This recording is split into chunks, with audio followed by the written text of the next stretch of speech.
नमस्कार, संपूर्ण बिहार की श्रृंखला में आप लोगों का स्वागत है।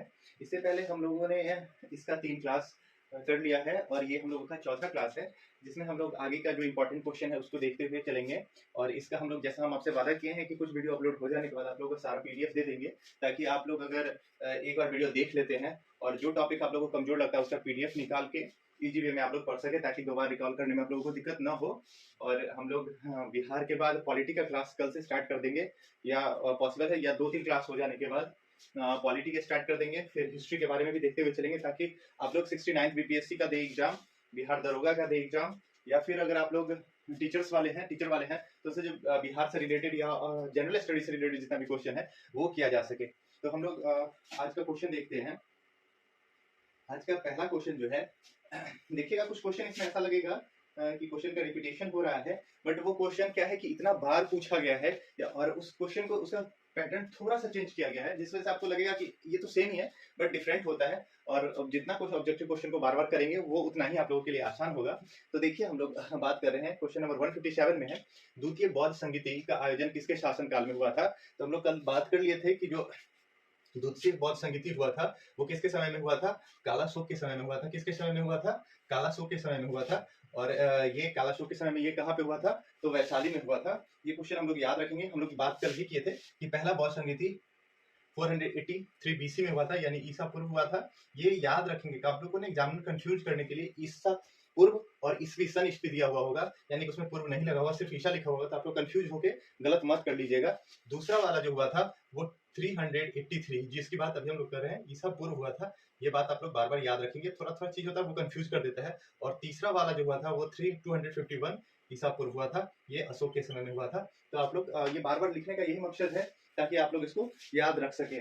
ओके, तो हम लोग चलते हैं। तो पहला जो क्वेश्चन है इसमें लिखा हुआ है कि द्वितीय बौद्ध संगीति का आयोजन किसके शासनकाल में हुआ था। तो द्वितीय बौद्ध संगीति कालाशोक के शासनकाल में हुआ था, और ये करवाया गया था कहाँ पे, वैशाली में करवाया गया था। नेक्स्ट क्वेश्चन आप वही जिसके बारे में अभी हम लोग डिस्कशन किए कि द्वितीय बौद्ध संगीति का आयोजन कहाँ हुआ था। तो द्वितीय बौद्ध संगीति का आयोजन कहाँ हुआ है, वैशाली में कराया गया। कहाँ पे कराया गया है, वैशाली में। ये याद रखेंगे आप लोग, द्वितीय बौद्ध संगीति का आयोजन कहाँ किया गया, वैशाली में। इसकी याद रखेंगे 383 ईसा पूर्व, है ना। ये बात आप लोग को याद रखना है, क्योंकि ईस्वी सन आदमी नॉर्मली भूल जाता है, इस वजह से हम बार बार इसका जिक्र कर देते हैं। नेक्स्ट क्वेश्चन आप लोग देखेंगे, द्वितीय बौद्ध संगीति की अध्यक्षता की थी, है ना। तो द्वितीय बौद्ध संगीति, देखिए पहला बौद्ध संगीति जो हुआ था उसकी जो अध्यक्षता किया गया था महाकश्यप के द्वारा किया गया था। किसके द्वारा किया गया था, महाकश्यप के द्वारा। और द्वितीय बौद्ध संगीति हुआ था उसका किसके द्वारा किया गया था, शबकामी, है ना। और यहाँ पे लिखा हुआ है साब कमीर, है ना। तो इसे कंफ्यूज मत कर लीजिएगा, क्योंकि कुछ क्वेश्चन जो है वो इंग्लिश में बनता है और इंग्लिश के क्वेश्चन को कन्वर्ट कर दिया जाता है हिंदी में, जिससे वर्ड आप लोग को थोड़ा बहुत मिस होगा, तो कंफ्यूज मत होइएगा। ये सब कामी है, ठीक है, शब्द कामी के समय में हुआ था। ओके, तो द्वितीय बौद्ध संगीति के अध्यक्षता किसके द्वारा किया गया था, शब्द कामी के द्वारा। बीपीएससी में इसका आंसर आप लोग ई मार के मत चले जाइएगा कि शब्द कबीर जैसा कोई व्यक्ति था ही नहीं। नेक्स्ट क्वेश्चन चलते हैं। लिखा हुआ है कि नंद वंश का संस्थापक कौन था। तो देखिए, हम लोग कल ही बात की कि मगध पर जो सबसे पहला वंश था वो हर्यक वंश था, फिर शिशुनाग वंश था, फिर नंद वंश था। ये नंद वंश जो है अपने क्रम संख्या में तीसरे नंबर पे है, और इसका जो संस्थापक था वो कौन था, महापद्मनंद। कौन था, महापद्मनंद। नंद वंश की स्थापना किसके द्वारा किया गया था, महापद्मनंद के द्वारा। ये बात भी आप लोग याद रखेंगे। ओके, फिर नेक्स्ट क्वेश्चन। नेक्स्ट क्वेश्चन है, लिखा हुआ है मगध के किस शासक को कली का अंश, है ना। कली मतलब आप लोग जानते हैं। फिर दूसरा लिखा हुआ है परशुराम का अवतार, परशुराम भगवान के बारे में भी आप लोग जानते हैं। और तीसरा वर्ड लिखा हुआ है क्षत्रियों का नाशक। और चौथा वर्ड इसके लिए यूज किया गया है रक्षांतक। और पांचवा वर्ड है एक छत्रक और एक राट। ये सारा नाम, ये टाइटल जो है किसके लिए यूज किया गया है, ये बहुत इंपॉर्टेंट है। कली का अंश, परशुराम का अवतार, क्षत्रियों का नाशक, सर्व छत्रांतक, एक छत्रक, एक राट। ये सारा जो वर्ड है महापदानंद के लिए यूज किया गया। किसके द्वारा किया गया है, महापद्मनंद के लिए यूज किया गया। ये बात आप लोग याद रखेंगे, है ना। जो महापद्मनंद था वो क्या किया था कि क्षत्रियों का इस एरिया से क्या किया था, जहां भी क्षत्रिय शासक हुआ करते थे उनका नाश कर दिया जाता था। इसी वजह से इसके द्वारा क्षत्रियों का नाशक। आप लोगों को पता भी है परशुराम भी थे, वो भी क्या किए थे कि क्षत्रियों सब पे उसका भी नरसंहार किए थे। इस वजह से इसको परशुराम का अवतार भी कहा जाता है, किसको, महापद्मनंद को। ये बात आप लोग याद रखिएगा। एक राट भी वर्ड पूछ लेता है, एक राट किसके लिए यूज किया गया था, तो एक राट वर्ड किसके लिए यूज किया गया था, महापद्मनंद के लिए। यहाँ से भी क्वेश्चन बन जाता है, ये आप लोग याद रखेंगे। ये क्वेश्चन बीपीएससी के द्वारा पूछा गया है। फिर क्वेश्चन पूछता है कि नंद वंश का अंतिम शासक कौन था। तो हम लोग फाउंडर के बारे में तो जान लिए कि नंद वंश का जो फाउंडर था वो महापद्म नंद था। तो इसका अंतिम शासक कौन था? तो इसका अंतिम शासक जो था वो घनानंद था। कौन था? घनानंद। और इसके बाद ही चंद्रगुप्त मौर्य के द्वारा नंद वंश पर मौर्य वंश की स्थापना कर दी जाती है। ठीक है, तो आप लोग याद रखेंगे कि नंद वंश का अंतिम शासक कौन था? घनानंद। नेक्स्ट क्वेश्चन देखेंगे। देखिए लिखा हुआ है कि प्रथम बौद्ध संगीति का आयोजन किसके शासनकाल में हुआ था। तो ये क्वेश्चन शायद कल इस तरह का मिल गया होगा क्वेश्चन, फिर रिपीट हो रहा है तो देख लेते हैं, फटाक से देख लेते हैं। तो पहली बौद्ध संगीति का जो आयोजन किया गया था वो 483 ईसा पूर्व में किया गया था, है ना। कहाँ पे किया गया था? तो राजगीर या गिरिब्रज में किया गया था। राजगीर में किया गया था। किसके समय में किया गया था? अजात शत्रु के समय में किया गया था, है ना। तो ये सब बात आप लोग याद रखेंगे। आगे की तरफ चलते हैं। प्रथम बौद्ध संगीति का आयोजन किसके शासन काल में किया गया था? तो अजात शत्रु के शासन काल में किया गया था। नेक्स्ट क्वेश्चन, प्रथम बौद्ध संगीति का आयोजन कहाँ पे हुआ था? तो राजगृह या गिरिब्रज में किया गया था। ये भी क्वेश्चन आप लोग देखे थे, इसमें भी कोई डाउट नहीं होना चाहिए। नेक्स्ट क्वेश्चन की तरफ चलते हैं। हाँ, ये बार बार कंफ्यूज हो जाता है, कोई दिक्कत नहीं है, आप लोग देखते रहेंगे तो याद हो जाएगा 2-4 बार में। देखिए पहले जो बौद्ध संगीति थी इसकी अध्यक्षता किसके द्वारा की गई थी? तो महाकश्यप के द्वारा की गई थी। किसके द्वारा की गई थी? महाकश्यप। याद रखें, पहला महाकश्यप, दूसरा शब्दकामी, तीसरा मोगलीपुत्र कृष्ण और चौथा वसुमित्र। ये तो क्रमवार तरीके से नहीं दिया हुआ है। तो पहला कौन था? महाकश्यप के द्वारा किया गया था। ओके, नेक्स्ट चलते हैं। बहुत मोस्ट इंपॉर्टेंट क्वेश्चन है ये, आप लोग ध्यान रखें। लिखा हुआ है मगध साम्राज्य में कलिंग का विलय सर्वप्रथम, यहाँ पे जो टर्म यूज किया गया है वो सर्वप्रथम है। और सर्वप्रथम आप लोग ध्यान में रखेंगे, ऐसा नहीं कि मगध में कलिंग का सुन लिए तो सीधा अशोक मार देंगे। तो इसका आंसर अशोक नहीं होगा, क्योंकि सर्वप्रथम यहाँ पे यूज किया गया है। तो कलिंग को सर्वप्रथम जो मगध में मिलाने वाला राजा था वो कौन था? महापदानंद था। कौन था? महापद्मनंद था। ठीक है, महापद्मनंद के द्वारा सर्वप्रथम कलिंग को डिस्ट्रॉय किया जाता है। क्योंकि अभी हम लोग थोड़ी देर पहले देखे ना, महापद्मनंद को कितना सारा टाइटल मिला हुआ है, तो स्वाभाविक बात है ये कितना डिस्ट्रॉय टाइप का राजा रहा होगा, है ना। नेक्स्ट क्वेश्चन चलते। देखिए ऑब्जेक्टिव क्वेश्चन है, बहुत ज्यादा ब्रीफ नहीं करते हैं ताकि आप लोग ज्यादा से ज्यादा क्वेश्चन देख ले। ये बहुत अच्छा तरीका होता है, क्वेश्चन देखें और उसका आंसर देखें, क्योंकि क्वेश्चन आपके सामने से गुजरा हुआ रहेगा तो फटाक से आप लोग आंसर कर लीजिएगा। बहुत ज्यादा कभी कभी आप पूरा बुक पढ़ जाए और ऑब्जेक्टिव 2-4 भी नहीं लग पाता है, इस वजह से ऑब्जेक्टिव को देख ले। मेरा टारगेट है कि हम कम से कम आप लोगों के सामने 15 से 20 हजार ऑब्जेक्टिव क्वेश्चन करा देंगे ये 3 से 4 महीने के अंदर। आप लोग बस चैनल से जुड़ जाएं और क्वेश्चन को करते रहें। निम्नलिखित में से मगध का कौन सा राजा सिकंदर महान का समकालीन था? देखिए बहुत इंपॉर्टेंट है, जब सिकंदर जो था वो भारत पर आक्रमण कर रहा था उस समय मगध का जो राजा था, मगध के राजगद्दी पर घनानंद बैठा हुआ था। कौन था बैठा हुआ? घनानंद। ये बात भी आप लोग याद रखेंगे, कौन था? घनानंद बैठा हुआ था। ओके, आगे चलते हैं।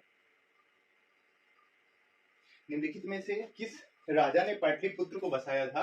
तो हम लोग कल बात किए थे कि पाटलिपुत्र को बसाने वाला जो राजा था वो कौन था? उदयीन था। कौन था? उदयीन। और ये हरेक वंश का था। ये बात भी आप लोग याद रखेंगे कि पाटलिपुत्र को बसाया था किसने? उदयीन ने। नेक्स्ट क्वेश्चन,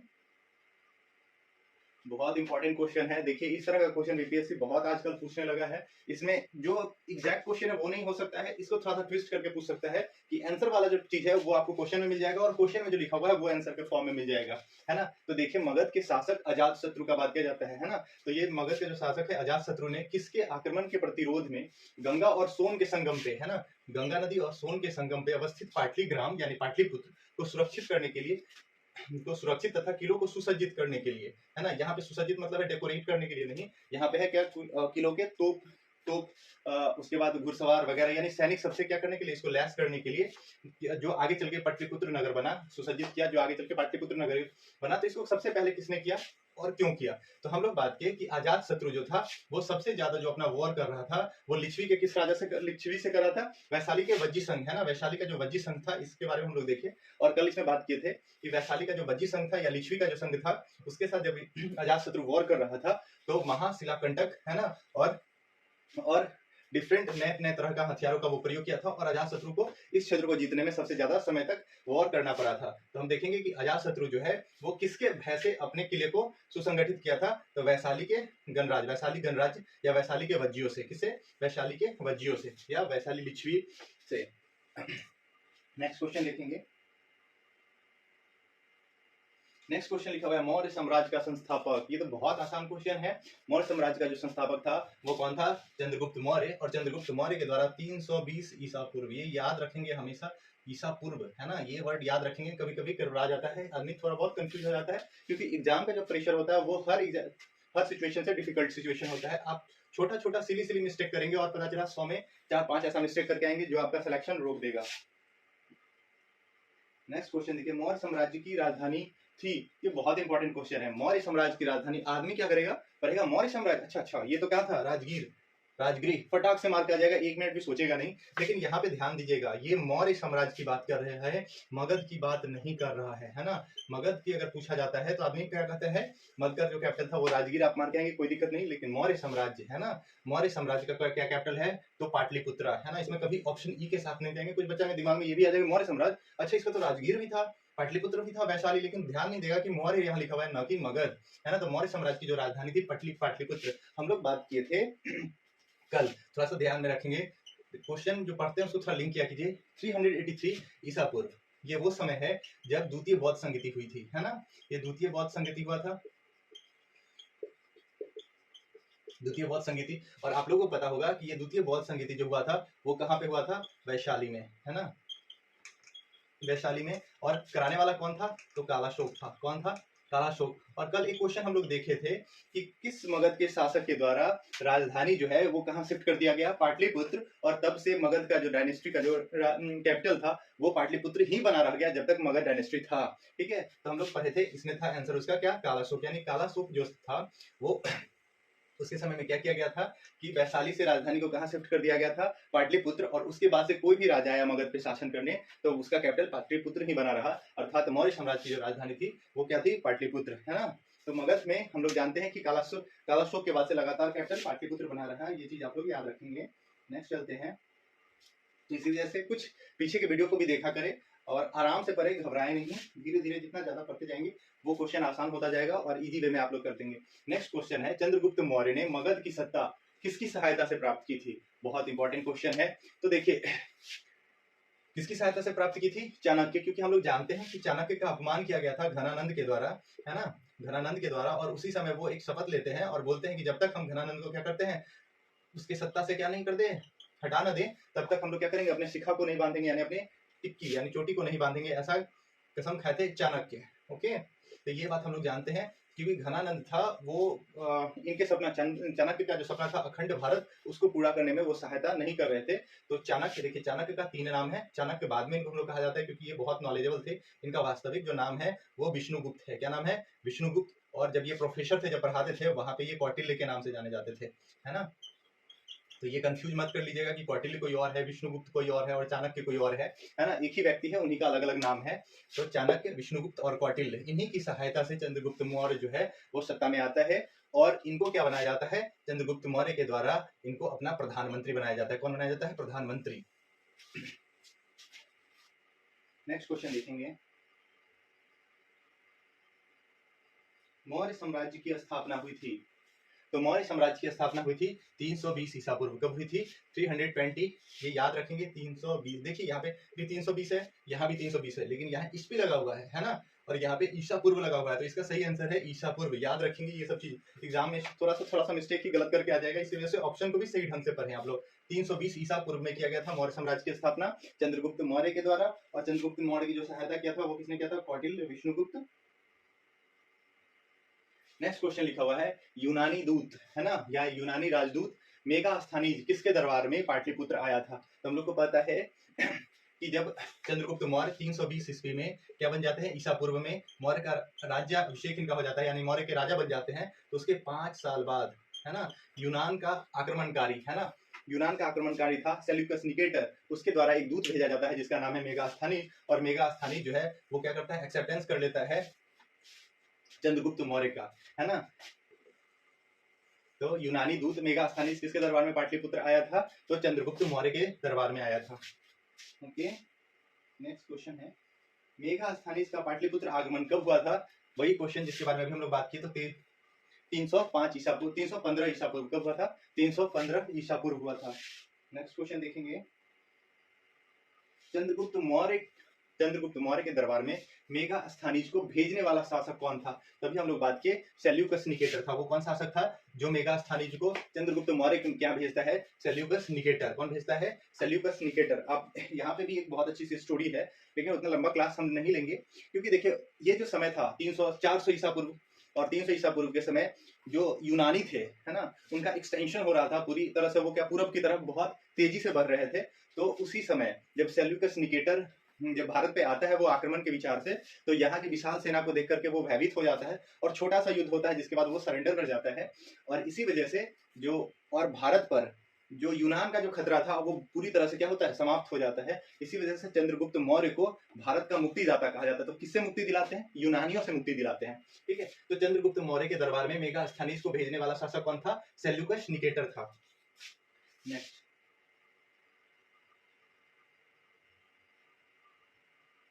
देखिए किस शासक के शासनकाल में 12 वर्षों का भीषण अकाल पड़ेगा। ये बात याद रखिएगा, 12 वर्ष, है ना, एग्जाम में क्वेश्चन पूछा गया 10 वर्ष, 12 वर्ष, 14 वर्ष, तो यहाँ पे याद रखना आप लोगों को 12 वर्ष का भीषण अकाल पड़ा था। वो किसके समय में पड़ा था? चंद्रगुप्त मौर्य के समय में पड़ा था। और इसी समय में जो 12 साल का जब अकाल पड़ा था, तो इसी समय में जैन धर्म था वो 2 भागों में बट गया था, श्वेतांबर और दिगंबर में। तो ये याद रखेगा कि मौर्य में कितने वर्षों का, चंद्रगुप्त मौर्य के समय में मगध पर कितने वर्षों का भीषण अकाल पड़ा था? तो 12 वर्षों का पड़ा था। नेक्स्ट क्वेश्चन, चंद्रगुप्त मौर्य के प्रधानमंत्री कौन थे? अभी हम लोग बात किए कि चंद्रगुप्त मौर्य जो है वो चाणक्य की सहायता से जब राजा बनते हैं तो वो किसको बनाते हैं? चाणक्य को ही अपना प्रधानमंत्री बनाते हैं। यहाँ पे चाणक्य की जगह पे ज्यादातर वर्ड जो यूज किया जाता है वो विष्णुगुप्त किया जाता है। तो आप लोग विष्णुगुप्त में गुप्ता डायनेस्टी नहीं समझ लीजिएगा, है ना। विष्णुगुप्त मतलब चाणक्य बोले तो कौटिल्य, है ना। ये भी बात आप लोगों को याद रखना है। नेक्स्ट क्वेश्चन की तरफ चलते हैं।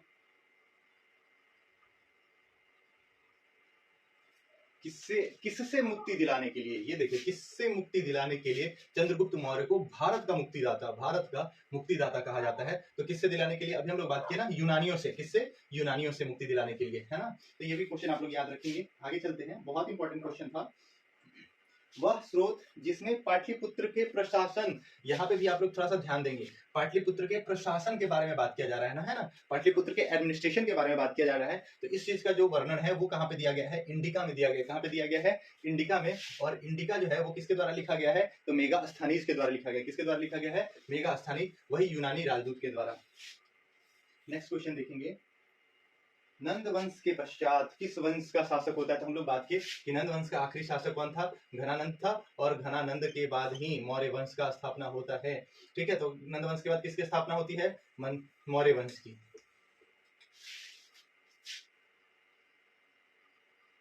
मेगास्थनीज की पुस्तक का नाम क्या है? मेगास्थनीज की पुस्तक का भी हम लोग बात किए। मेगास्थनीज का जो पुस्तक था उसके नाम क्या है? इंडिका। क्या नाम है? इंडिका। ये आप लोग याद रखेंगे। नेक्स्ट क्वेश्चन चलते हैं, अर्थशास्त्र के लेखक कौन है? तो अर्थशास्त्र के लेखक कौन है? कौटिल्य। कौन है? कौटिल्य। कौटिल्य मतलब विष्णुगुप्त, और इनका दूसरा नाम क्या था? चाणक्य। तो अर्थशास्त्र के लेखक कौन है? कौटिल्य। आगे चलते हैं, तो पाटलिपुत्र की शासन व्यवस्था, फिर यहाँ पे देखेंगे ये शासन और प्रशासन की विस्तृत विवरण किस विदेशी यात्री के वृत्तांत में है ना। वो विदेशी यात्री कौन था? मेगास्थनीज। इसके द्वारा जो लिखा गया था पुस्तक, उसका नाम क्या था? इंडिका, है ना। ये भी आप लोग याद रखेंगे। चंद्रगुप्त मौर्य के उपरांत मौर्य साम्राज्य का शासक कौन बना था? तो हम लोग जानते हैं कि चंद्रगुप्त का जो पुत्र था वो मौर्य साम्राज्य के उपरांत इसका शासक बना था, और उसका नाम क्या था? बिंदुसार, है ना। यहाँ पे आप लोग कंफ्यूज मत हो जाइएगा। बिंबिसार। बिंबिसार हर्यक वंश का फाउंडर था। किसका था? हर्यक वंश का। और इसका पुत्र अजातशत्रु था, है ना। तो यहाँ पे हम लोग को याद है चंद्रगुप्त मौर्य के बाद कौन बना था? तो बिंदुसार। चंद्रगुप्त, चंद्र का जो ये बिंदु है वही इसका फाउंडर बना था, इसका उत्तराधिकारी बना था इसके बाद वाला। ओके, तो बिंदुसार के द्वारा। आगे चलते हैं,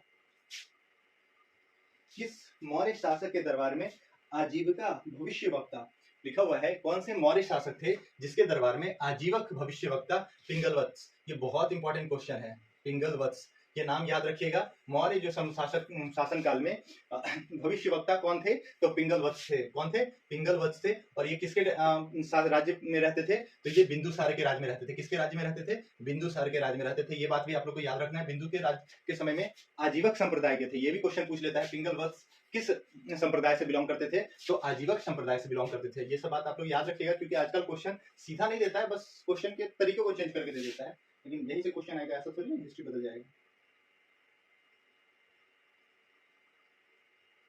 नेक्स्ट क्वेश्चन लिखा है, अशोक द्वारा अपने पड़ोसी के साथ मैत्रीपूर्ण संबंधों का उल्लेख कहाँ पे मिलता है? तो अशोक के द्वारा इसका जो है शिलालेख नंबर 13 है ना, शिलालेख 13 है। इसी शिलालेख से अशोक के पड़ोसी के साथ इसका मैत्रीपूर्ण संबंध था, इस चीज के बारे में मिलता है ना। अशोक के द्वारा पड़ोसी के साथ मैत्रीपूर्ण संबंधों का उल्लेख किस शिलालेख में मिलता है? तो शिलालेख नंबर 13। ये बहुत इंपॉर्टेंट क्वेश्चन है, इस चीज को याद रखेंगे है ना। कभी कभी इस तरह से 13 लिखा होता है रोमन में, तो आप लोग इस चीज को भी ध्यान रखेंगे, ये भी 13 ही है, ठीक है। तो शिलालेख नंबर 13 में आगे चल लेते हैं। नेक्स्ट क्वेश्चन ये लिखा हुआ है, तृतीय बौद्ध संगीति का आयोजन किसके शासनकाल में हुआ था? तो तृतीय बौद्ध संगीति का आयोजन अशोक के समय में हुआ था। कौन से ईसा में हुआ था? तो 251 ईसा पूर्व है ना, 251 ईसा पूर्व में, ये भी याद रखिएगा। ओके, तीसरा बौद्ध संगीति का आयोजन किसके शासनकाल में हुआ था? अशोक के समय में, और 251 ईसा पूर्व में हुआ था। तृतीय बौद्ध संगीति की अध्यक्षता है ना, यहाँ पे देखिए अध्यक्ष और उपाध्यक्ष दोनों का नाम पूछता है, तो इसकी अध्यक्षता कौन किया था? वसुमित्र किए थे है ना। कभी कभी यहाँ अध्यक्ष की जगह पे उपाध्यक्ष लिखा हुआ होगा, आप सीधा क्वेश्चन को ढंग से नहीं पढ़ेंगे और तृतीय बौद्ध संगीति की अध्यक्षता याद रखेंगे, वसुमित्र, और मार के आ जाएंगे वसुमित्र था, लेकिन क्वेश्चन क्या था? उपाध्यक्ष के बारे में पूछा जाता है। तो उपाध्यक्ष कौन थे? अश्वघोष। कौन थे? अश्वघोष। सॉरी है ना, ये चौथा के बारे में हम लोग चले गए, ये बिल्कुल गलत है, ठीक है, सॉरी। तृतीय बौद्ध संगीति की अध्यक्षता किसके द्वारा किया गया था? तो मोगलीपुत्र तिष्ण के द्वारा किया गया था। किसके द्वारा किया गया था? मोगलीपुत्र तिष्ण के द्वारा किया गया था, है ना। ये बात आप लोग याद रखेंगे, मोगलीपुत्र तिष्ण के द्वारा। देखिए अभी कभी इसी तरह से सिली मिस्टेक हो जाता है और आप लोग अपना नंबर गवा देंगे, तो थोड़ा सा पेशेंस के साथ करें, कोई दिक्कत नहीं है। नेक्स्ट क्वेश्चन करते हैं हम लोग, तृतीय बौद्ध संगीति का आयोजन कहाँ किया गया था? तो तृतीय बौद्ध संगीति का आयोजन कहाँ किया गया था? पाटलिपुत्रा में। कहाँ किया गया था? पाटलिपुत्रा में। ओके, नेक्स्ट क्वेश्चन हम लोग चलते हैं, तृतीय बौद्ध संगीति का आयोजन कब किया गया था? तो अभी हम लोग बात किए तृतीय बौद्ध संगीति का आयोजन कब किया गया था? 251 ईसा पूर्व। कब किया गया था? 251 एडी में, है ना, सॉरी बीसी में। नेक्स्ट क्वेश्चन देखते हैं। अब देखिए यहाँ पे आ गया क्या, किस मौर्य शासक ने कलिंग पर विजय प्राप्त किया था? जैसे ही मौर्य शासक कलिंग पर विजय प्राप्त होगा तो अशोक के द्वारा किया गया था। कब किया गया था? अशोक के द्वारा किया गया था। और ये बात याद रखेंगे, अगर पूछता है क्वेश्चन आप लोगों से कि सर्वप्रथम कलिंग को कौन विजय प्राप्त किया था, तो महापद्म नंद ने किया था। किसने किया था? महापद्म नंद ने। तो मौर्य शासक में कलिंग जो था, मौर्य शासक कौन? मौर्य शासक जिसने कलिंग पे जीता था, तो वो अशोक के द्वारा। ये बात आप लोग याद रखेंगे। ओके,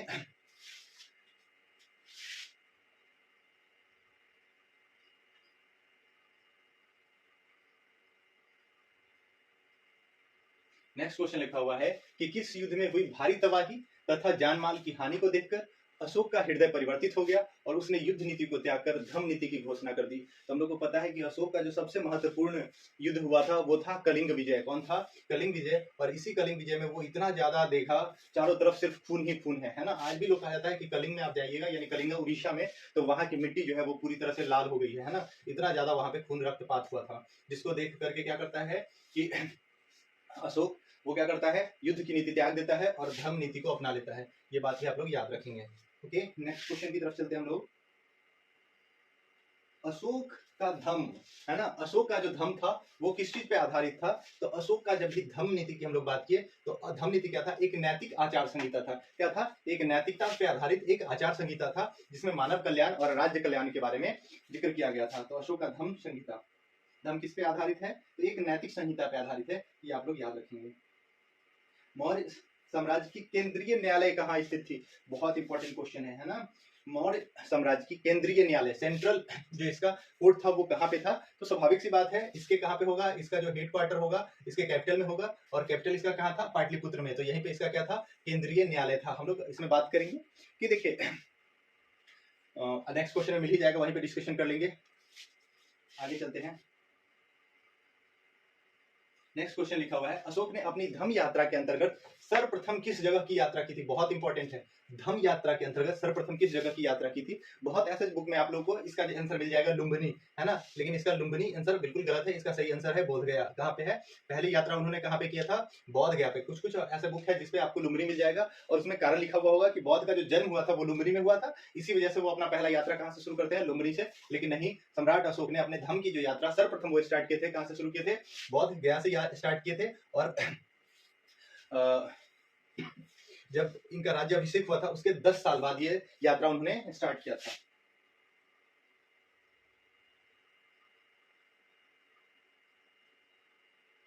देखिए नेक्स्ट क्वेश्चन लिखा हुआ है, अशोक ने अपनी धम्म यात्रा के अंतर्गत बौद्ध गया की यात्रा अपने राज्याभिषेक के किस वर्ष में की? तो अभी हम लोग बात की कि अपने राज्याभिषेक के 10वें वर्ष उन्होंने बोध गया की यात्रा की थी। ये भी आप लोग याद रखेंगे, कब किए थे? 10वें वर्ष में किए थे।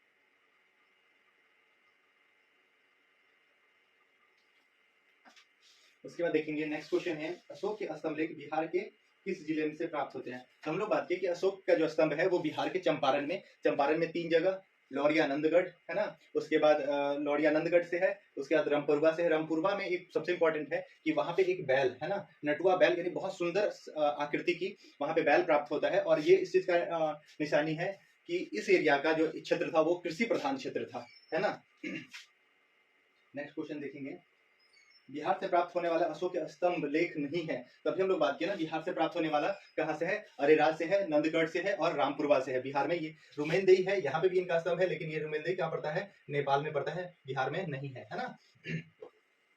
तो कहाँ है? लौरिया, अरेराज, लौरिया नंदगढ़ और रामपुरवा, ये याद रखेंगे। तो कहाँ से प्राप्त नहीं है? रुमेनदेही, ये बिहार में नहीं आता है।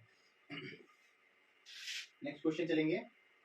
नेक्स्ट क्वेश्चन है, अशोक के समय मौर्य साम्राज्य में 5 प्रांतों का उल्लेख मिलता है जिसमें एक प्रांत है जिसका नाम है प्राची प्रांत या प्राची प्रांत, यानी पूर्वी प्रदेश की राजधानी क्या थी? तो पूर्वी प्रदेश जो था वो पाटलिपुत्र था, इसके जो राज कैपिटल था वो क्या था? पाटलिपुत्र था। ऑप्शन नंबर डी इसका सही होगा। नेक्स्ट चलते हैं, पाटलिपुत्र में स्थित चंद्रगुप्त का महल किसका बना हुआ था? तो जो पाटलिपुत्र में चंद्रगुप्त का जो महल बना हुआ था वो किस चीज का बना हुआ था? लकड़ी का बना हुआ था, ठीक है। यहाँ पे जो मेन बात किया गया है वो इनके राजप्रसाद यानी कि इनके सभा भवन का बात किया गया है ना, सभागार का बात किया गया है या सभा भवन का बात किया गया है। तो सभा भवन जो था वो किस चीज का बना हुआ था? वो लकड़ी की इमारत थी, है ना। इसकी काफी खूबसूरती है और हिस्ट्री अगर आप लोग पढ़ेंगे तो इसका गुणगान विस्तृत रूप से किया गया है, ठीक है। आगे नेक्स्ट क्वेश्चन हम लोग देखते हैं, चंद्रगुप्त मौर्य का राजप्रसाद है ना, चंद्रगुप्त मौर्य का जो राजप्रसाद है वो स्थित कहाँ था? वो पटना के कुम्हरार में था। कहाँ पे था? कुम्हरार में, पटना के कुम्हरार में आपको राजप्रसाद मिलेगा, और यही राजप्रसाद जो था वो लकड़ी का बना हुआ था। नेक्स्ट क्वेश्चन हम लोग देखते हैं, किस विद्वान ने चंद्रगुप्त मौर्य के राजप्रसाद जो लकड़ी का बना हुआ था उसके बारे में कहा कि इसकी शान और शौकत का मुकाबला न तो सूसा और न ही एक बेतना कर सकता है? देखिए, एक सूसा जो है ये क्या है, इसके के बारे में आप लोग सर्च कर सकते हैं, थोड़ा बहुत पढ़ भी लेंगे। एक बेतना के बारे में भी पढ़ सकते हैं। सूसा क्या है? ईरान में बना हुआ विस्तृत, है ना, जैसे हम लोग अभी खुदाई करते हैं हड़प्पा मोहनजोदड़ो जैसी सभ्यता मिलती है, ऐसे ही सूसा का जो क्षेत्र है वो ईरान में पड़ता है, और पहाड़ को खोद करके काफी सुंदर कलाकृति बनाई गई है। परंतु जो एरियन है, क्या नाम है? एरियन, वो बोलता है कि जो राजप्रसाद बना हुआ था, जो चंद्रगुप्त मौर्य का लकड़ी का महल था, वो इतना खूबसूरत था जिसकी सुंदरता का वर्णन किसी के द्वारा नहीं किया जा सकता है। और इसके बारे में तो फाहियान ये बोलता है कि इसकी रचना जो है वो मानव के द्वारा किया ही नहीं गया है, इसकी रचना किसके द्वारा किया गया है? देवों के द्वारा किया गया है। देखिए नेक्स्ट क्वेश्चन वही है, चंद्रगुप्त मौर्य के राजप्रसाद के बारे में किसने कहा था कि यह प्रसाद मानव कृति नहीं है, ये मानव के द्वारा बनाया नहीं गया है वरन देवों द्वारा निर्मित है? ये किसके द्वारा कहा गया है? तो हम लोग अभी बात की, ये बात किसके द्वारा कहा गया था? फाहियान के द्वारा कहा गया था। ओके, नेक्स्ट क्वेश्चन देखते हैं, किस शासक ने गया के निकट बराबर की पहाड़ियों में अजीबकों के लिए गुफाओं का निर्माण कराया था? ठीक है, तो यहाँ पे लिखा हुआ है अजीबकों के लिए करवाया था, तो इसका सर्वाधिक निर्माण है, ये बराबर की पहाड़ी है, तो इसका निर्माण किसने करवाया था? अशोक के द्वारा करवाया गया था। किसके द्वारा करवाया गया था? अशोक के द्वारा। हालांकि अजीबको संप्रदाय के लिए जो गुफा का निर्माण वो दशरथ के द्वारा भी करवाया गया था, लेकिन इस क्वेश्चन जो बराबर की पहाड़ी है उसमें आजीविका के लिए जो गुफा का निर्माण है वो सम्राट अशोक के द्वारा करवाया गया था। तो ये बात याद रखेंगे। आज का जो है क्वेश्चन वो खत्म हो गया है। तो आप लोगों को अगर मेरा वीडियो सही लगता है तो कमेंट में इस चीज के बारे में बताएं, और अगर वीडियो से रिलेटेड कोई भी प्रॉब्लम है उस चीज का भी आप लोग क्या करें, कमेंट करके बताएं, ताकि उस चीज को हम इंप्रूव कर सके। और मेरा कोशिश रहेगा कि जितना जल्द से जल्द हो सके आप लोगों के सामने 15 से 20 हजार क्वेश्चन का पूरा सीरीज लेके आ जाए, ताकि आप लोग कोई भी एग्जाम दे रहे हैं वर्तमान में उसमें किसी भी प्रकार की कोई कठिनाई ना हो, या वो बीपीएससी हो 69वां बीपीएससी जो सितंबर लास्ट में होना प्रस्तावित है, सितंबर अक्टूबर के आसपास बिहार टीचर का भी होगा, और बिहार दरोगा का जो वैकेंसी आने वाला है उसमें भी आप लोगों को काफी बेनिफिट मिलेगा। ठीक है, तब तक के लिए धन्यवाद।